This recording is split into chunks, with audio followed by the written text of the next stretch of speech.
Hi friends welcomes to चित्र sir math class आपण मानकू गत वीडियो मानक देखी जे स्थानांक ज्यामितिर विभिन्न प्रश्न समाधान करते आज आम अनुसरणी 6A रो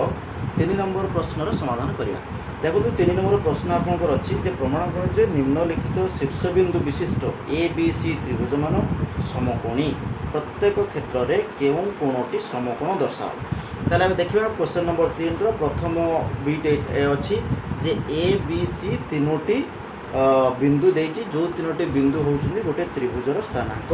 ए बिंदुर स्थानांक केते अछि 3 3, बी बिंदुर स्थानांक अछि 9 0 एवं सी बिंदुर स्थानांक केते अछि 12 21। आमे दर्शाइबा जे एई त्रिभुजटी गोटे समकोणी त्रिभुज एवं केउं कोणटी समकोण ता मध्ये आमे दर्शाइबा। ताले देखंतु तो एठी प्रथम आमे कोन करिबा ना ए बी सी जो तीनोटी बिंदु देछि तो एक आम समकोणी त्रिभुज दर्शाइबा प्रथम प्रत्येक बाहुर दैर्घ्य आम जाना। ओके तो आम कौन करिया फास्ट ना ए बी रो दैर्घ्य आम निर्णय करिया। ए बी रो दैर्घ्य किपर निर्णय करिया देखंतु तो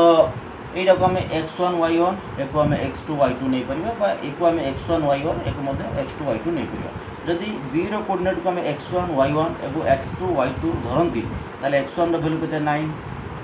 माइनस x2 वैल्यू केते 3 ताले 9 माइनस 3 रो होल स्क्वायर प्लस 0 यूजी y1 ये ला कोन y2 ताले 0 माइनस 3 रो होल स्क्वायर रो रूट ओवर 9 रो 3 गला 3 तो 9 रो 3 गला 6 6 रो स्क्वायर केते ला 36 प्लस 0 रो 3 गला -3 -3 रो होल स्क्वायर केते ला 9 इक्वल केते 9 6 15 रो 5 ना ला 1 3 के 4 ताले हम देखले केते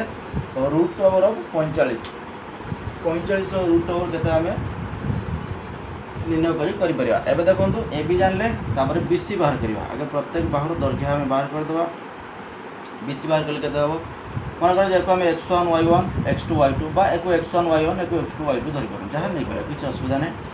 तो जदि x1 नेले 9 माइनस 12 रो होल स्क्वायर प्लस 0 माइनस 21 रो whole square this is equal केते हबो 9 माइनस 12 वाला -3 रो होल स्क्वायर प्लस 0 माइनस 21 ला केते माइनस 21 रो होल स्क्वायर रो root over this is equal to -3 whole square केते ला 9 प्लस माइनस 21 रो केते ला 441 दिस इज इक्वल केते ला 9 1 10 0 नला 1 4 1 5 4 की 4 450। एबे आसीबा AC को AC रे केते हबो ठीक से बोला x1 minus x2 suppose 12 minus 3 रो होल स्क्वायर प्लस 21 माइनस 3 रो होल स्क्वायर रो रूट ओवर दिस इक्वल 12 3 वाला केते रहला 9 9 रो square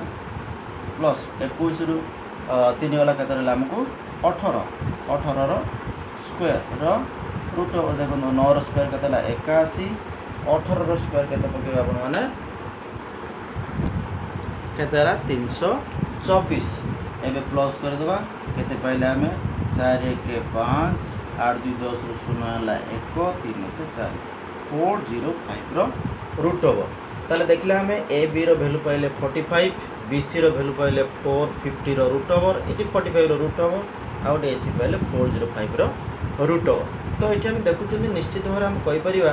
J एमानक A B O B C और ए सी मध्य रे ए तीनोटी बाहु मध्य रे जे ए बी सी रो बाहु रो दैर्घ्य 450 निश्चित भाव रे ए बी एवं ए सी ठारू ये अधिक अछि एटा हम जाना पड़छि। तो आम जानी जदि यहाँ गोटे समकोणी त्रिभुज हम तेज समकोणी त्रिभुजर गोटे बाहु निश्चित भाव कौन हम आमको कर्ण।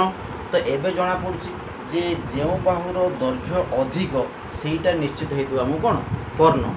एवं आउ कौन आउ गोटे अच्छी पी आ गोटे बी। तो आम जानते जे समकोणी त्रिभुजर कौन ना H square equal to P square plus B square यहाँ साटिस्फाई होना आमको प्रमाण करा पड़ो। अच्छा देखा तो ये एच किए है मुझे जानी सारे अलरेडी किए बी सी ताले बी सी भैल्यू केते हबो अर्थात आम ये लिखा बी सी रो square is equal P A B रो स्क्वायर प्लस बी की अच्छी ए सी रो स्क्वायर ये दुईटर समान हबार अच्छे। एबे देखिए बी सी आम केते अछि 450 रो रूट ओवर रो whole square plus A B केते अछि 45 ताले 45 रो रूट ओवर रो होल स्क्वायर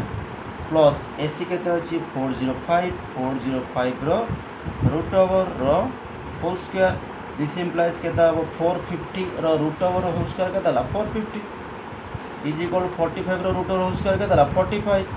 प्लस 405 रो रूट ओवर होल स्क्वायर केते ला 405 ताल दिस इम्प्लाइज एपडे अछि 450 इज इक्वल 45 प्लस 405 केते ला 450 देखिले आम H square equal P square plus B square एठी सैटिस्फाई हो जाउची ताहले एबे हम कहि पर निश्चित भाव रे ए जो ए बी सी त्रिभुजटी या होउची गोटे समकोणी त्रिभुज क्लियर हो गले हम जानि देले H square equal P square plus B square होउची माने एटा गोटे समकोणी त्रिभुज एबे हम कहिबा जे समकोणी त्रिभुज को हम प्रमाण कर देले हेले केउ कोनोटी समकोण देखो यदि हम एबे हम त्रिभुज ड्रा करबा ए भली भाव रे हम जानि सारले जे बीसी होउची हमर कोन एच बा कर्ण ताहले एटी बी ए रहबो कोन सी ए दुईटी बिंदु एटी बी एटी सी रही पारे किंबा ए जगह रे बी ए जगह रे सी रही पारे निश्चित भाव रे बीसी हबो कोन कर्ण एवं ए होउची कोन ए कोनटी कर्ण ए ताले हम जानले जे बीसी यदि कर्ण हला ताले ए बिंदु एटी रहबो ताले ए कोन हबो कोनटी समकोण क्लियर हो गला हमें प्रथमे जानिले ए बी सी ए जो स्थानांक तीनोटी देइची ताको आधार करी प्रमाण कले जे ए शीर्ष बिंदु थिबा तीनोटी जाक बिंदु होउछंती गोटिए समकोणी त्रिभुजर एवं तापर हम प्रमाण कले जानिले जे ए बी सी त्रिभुजर ए कोन होची कोन समकोण कारण जेहेतु बीसी हमको कर्ण अछि त बीसी कर्ण हले ए हबो कोन समकोण ए हला समकोण क्लियर हेले कथा प्रत्येक एई भली ए नंबर रे जेति कि प्रश्न आपनकर अछि 3 नंबर पाखापाखि आपनकर अछि केतोटी 5टी बीट अछि केतु प्रथम बीट हम समाधान कले आ 4टी बीट आपण माने समाधान करिवे समाधान करिके प्रत्येक बीट रे सेटा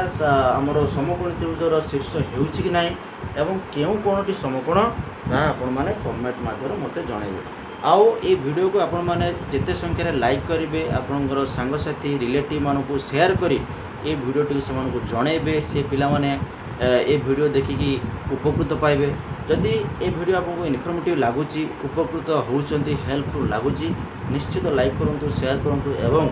आम चैनल को सब्सक्राइब करंतु जहाँ द्वारा आपण एही भली भाव रे नुआ नुआ वीडियो नोटिफिकेशन पाई परिबे एवं उभय मु आपनको कहिछि जे अलजेब्रा एवं ज्योमेट्री प्रत्येक प्रश्नर समाधान गोटे पर गोटे मु आपनको चैनल माध्यम रे देबी आ माने चैनल सहित जोड़ी होंतु लाइक करंतु शेयर करंतु देखा हबा नेक्स्ट वीडियो रे रहिली जय जगन्नाथ।